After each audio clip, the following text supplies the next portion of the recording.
Hi, I'm Alex from RTINGS.com. Today, we'll be doing a review of the Samsung QN90B. We'll be evaluating it on our standardized test bench to see how it performs and if you should buy it.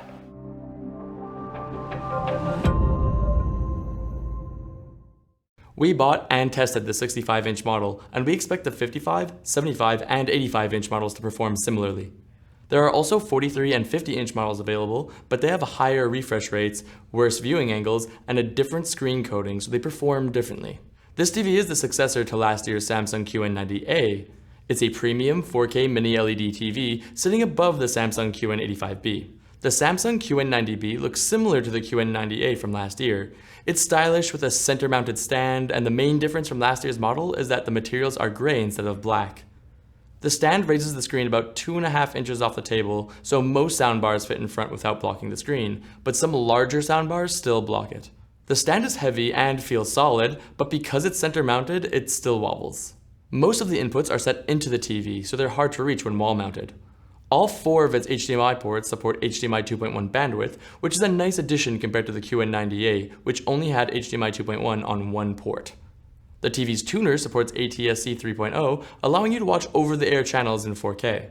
HDMI 3 also serves as the eARC port, letting you pass high-quality audio to a compatible receiver.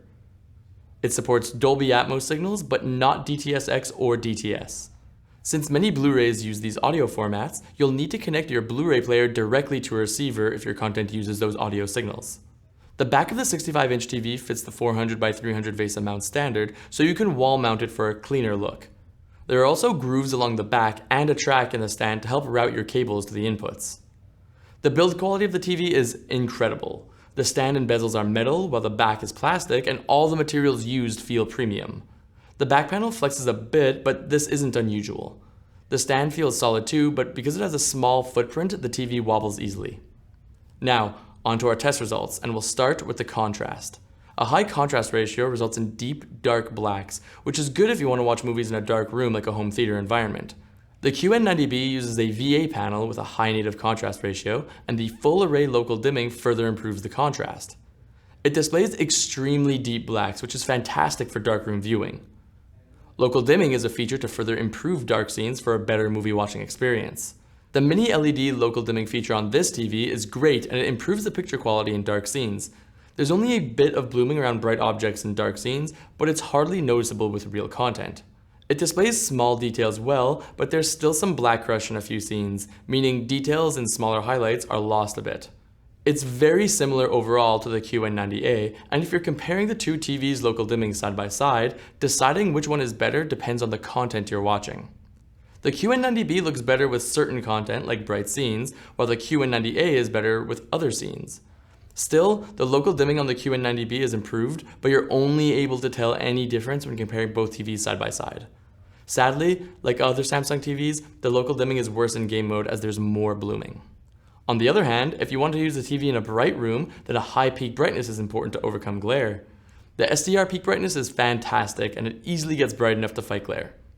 Larger areas of bright colors are dimmer due to the automatic brightness limiter, which can be noticeable while watching sports like hockey or basketball. Overall, the QN90B is brighter than the QN90A, and you can see the difference even with real content. As for the HDR, the peak brightness is also incredible, and small highlights really pop. However, the HDR peak brightness in game mode is dimmer, so content isn't as bright outside of game mode, but it's still enough for a satisfying HDR gaming experience. Also important for a bright room is good reflection handling.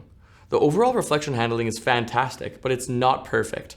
It reduces direct reflections from strong light sources, but there's a rainbow-like effect when light scatters across the screen. This can be distracting in bright rooms, but the TV also gets bright enough to fight glare. If you have a wide seating arrangement or like to watch TV with family and friends, then a good viewing angle helps to ensure no one sees washed out colors or crushed details.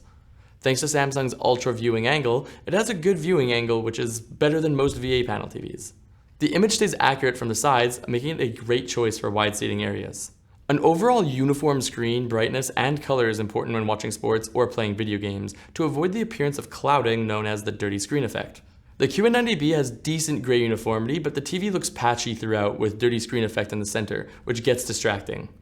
As for the black uniformity, it's good and there's only a bit of blooming around bright objects with the local dimming on. A lot of people care that a TV has good colors. In this case, the QN90B has a great color gamut. It has fantastic coverage of the DCI-P3 color space used in most HDR content, but it's limited in Rec 2020. It has better color volume than the QN90A2, mainly due to the higher peak brightness, so colors look more vivid and pop more. Note that this TV supports HDR10+, but not Dolby Vision, which is a widely used HDR format that this TV cannot take advantage of. Some TVs struggle to display smooth gradients, so when watching a movie with a sunset, some banding can be visible. As for the QN90B, it has great gradient handling, but there's still banding with darker shades. There's a noise reduction setting that reduces banding, but it also causes loss of fine details with high quality content. Now, let's look at the gaming performance. When playing video games, a fast response time is important for the clearest image without distracting blur. While its response time is excellent overall and there's minimal motion blur, it has a slow response time with dark transitions, which leads to some black smearing. It's common for Samsung TVs to use pulse width modulation to dim the backlight, and this TV is no exception. Pulse width modulation is when the backlight flickers to dim the brightness of the TV, and if it's a slow flicker, it can be noticeable. The flicker on this TV changes depending on the picture mode and backlight level. It flickers at 120 Hz in most picture modes. This low flicker can cause image duplications and headaches if you're sensitive to it. However, some settings and picture modes make it go up to 960 Hz, so it's not as distracting at that point. A low input lag is also important for a responsive feel when playing video games, and thankfully this TV is remarkable in this regard. You won't feel any delay whether you're gaming with 60 Hz or 120 Hz signals. Speaking of gaming, this TV supports all the common signals up to 120 Hz in 4K, and you won't have any issues playing games from the Xbox Series X and PS5. It does support variable refresh rates too, which is good for a tear-free gaming experience on both consoles, and VRR works without any issues. It supports both FreeSync and HDMI 4 VRR natively, and it's also G-Sync compatible with NVIDIA graphics cards. Keep in mind that the 43 and 50-inch models can go up to 144 Hz, while the other sizes have a max refresh rate of 120 Hz. The sound of this TV is decent, which is about typical of many TVs. It gets loud and there isn't much distortion or artifacts, so dialogue sounds clear. However, it doesn't produce much bass, if any. Like with any TV, you should get a soundbar or proper speakers for the best sound possible. The QN90B uses the Tizen Smart Platform. It's user-friendly and you'll find it easy to navigate through the menus. The full screen interface makes it easy to find your favorite apps compared to past models, which only had a banner at the bottom. It has a few extra features this year, like the support for Google Duo, letting you connect a webcam and make video calls. You can also use different voice assistants with the mic on the remote, as you can choose between Google Assistant, Bixby, or Alexa. This makes it easy to connect the TV to your home ecosystem.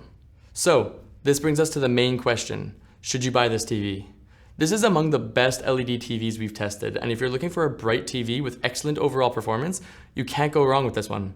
It has everything you need, from gaming features to wide viewing angles to great local dimming. It is very similar to the QN90A from last year, so if you're deciding between those two TVs, it might still be better to find whichever is cheaper. However, the QN90B gets brighter, has more HDMI 2.1 ports, and newer smart features, but it also has a bit more blooming around bright objects. If you're deciding between the QN90B and the Samsung S95B OLED, choosing the right TV for your needs depends on the room you're going to use it in. On the QN90B, you obviously don't get perfect black levels like on the Samsung S95B OLED, so that TV is the better choice for dark rooms. However, because the QN90B gets much brighter, it's better for a bright room.